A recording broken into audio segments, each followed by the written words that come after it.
things catch me off guard very often, namely because I'm an adult now. I don't pay attention nowhere near as close as I paid attention when I was a kid. When I was a kid, you know, you're paying attention to school, you have things going on, but let's keep it real. How many of us were really paying? Well, I know some of you out there really smart were paying attention to school. Unfortunately, that was not me. And so when it came to things in a geek space, whether it was a video game or any kind of whatever it was in a geek space, video game, comic books, movies, I was locked in. I knew exactly what was going on and nothing caught me by surprise because I had nothing but time. Now, as a grown man with a job doing other things, don't have as much time. So things catch me off guard. There's things that come up. And look, I know a lot of you pay attention to everything happening in the geek space and nothing surprises you. That is not me. I will say, as a geek, I am more of a casual geek than I used to be. What I mean by that, as I said, I am not paying attention to every detail of everything coming down the line in the geek space. I don't know about all the new movies coming out. I don't know about all the new series, all the new comic books. But when I find a comic book that I didn't know about, sometimes it'll pique my interest and I'll pick it up. And G.I. Joe, I guess, has had a good run as of late.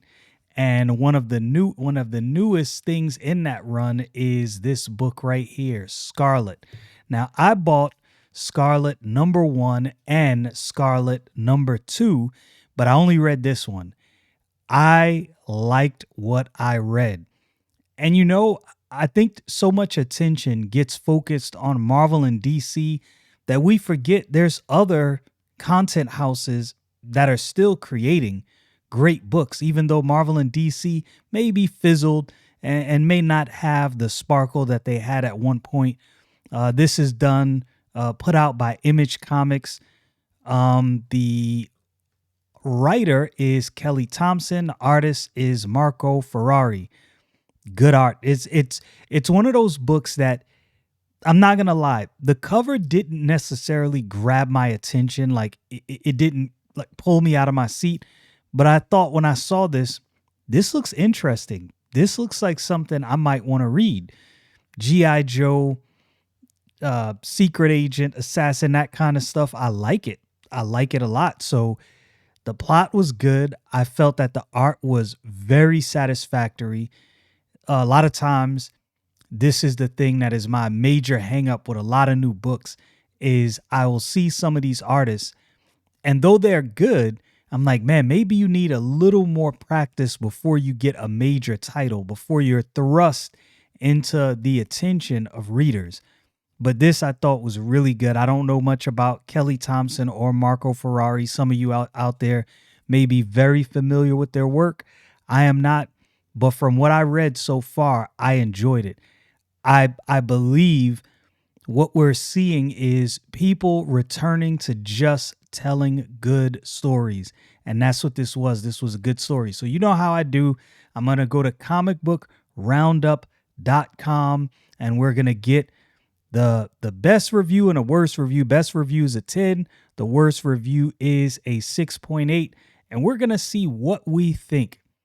It's probably, for me, going to be somewhere above the middle. I don't think it is, in my humble opinion, it definitely wasn't a 6.8, but also wasn't a 10. So let's see what these reviews have to say. This was a 10, 5 out of 5. Comicbook.com says, comic book readers have entered a new era of G.I. Joe with the Energon universe at Skybound Entertainment.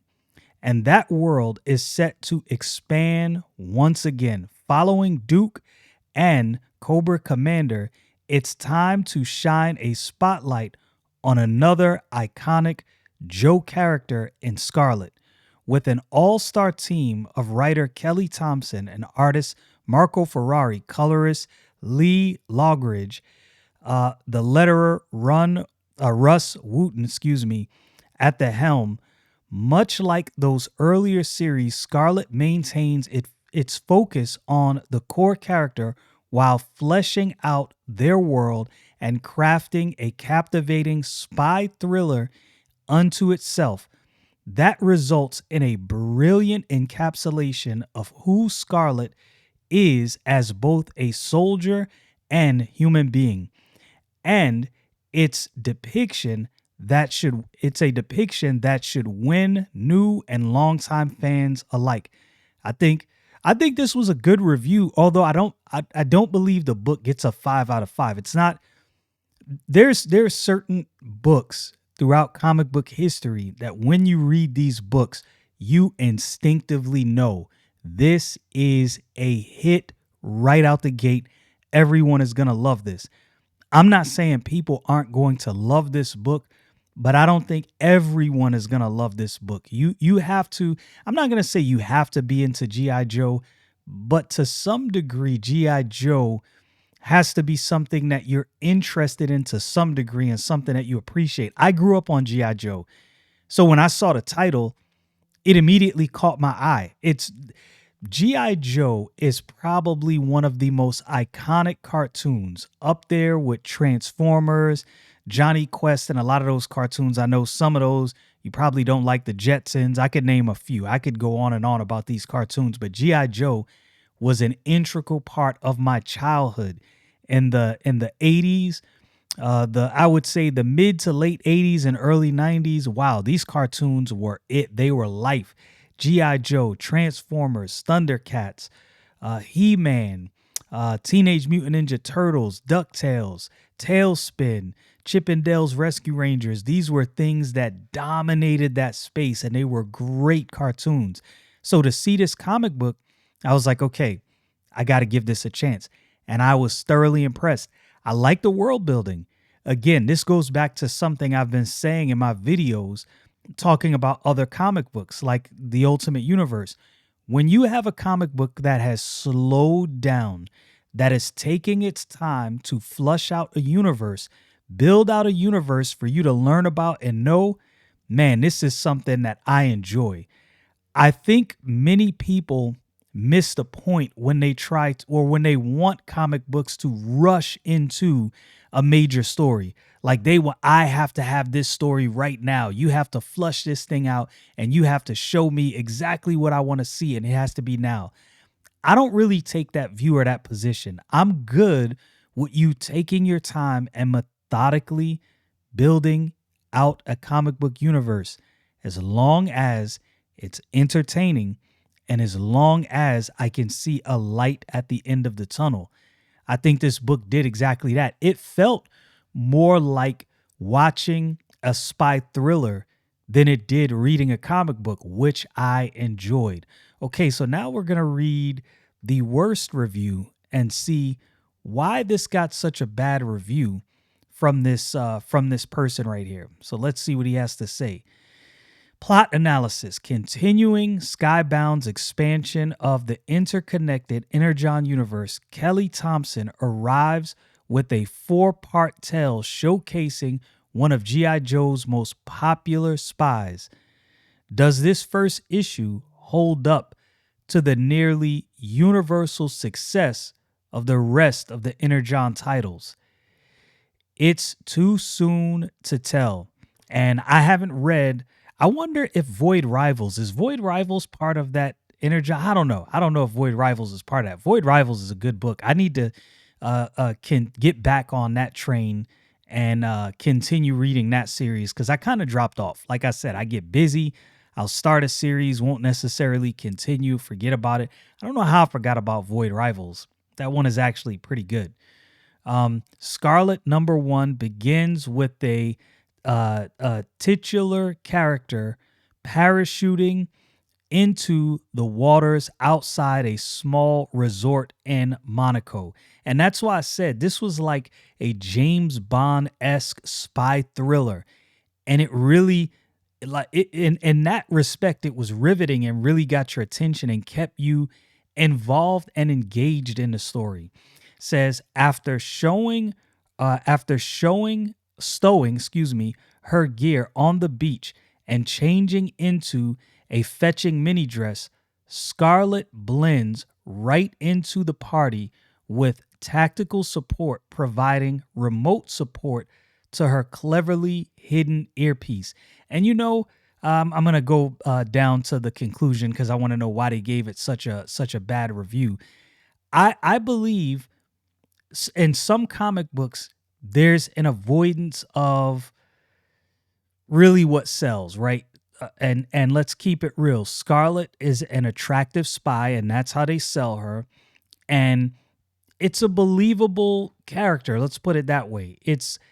I'm not saying that you'll have some spy that'll come down and beat up 30 dudes at once. I'm not saying that'll happen in real life, but the character is believable in the sense that the character is relatable.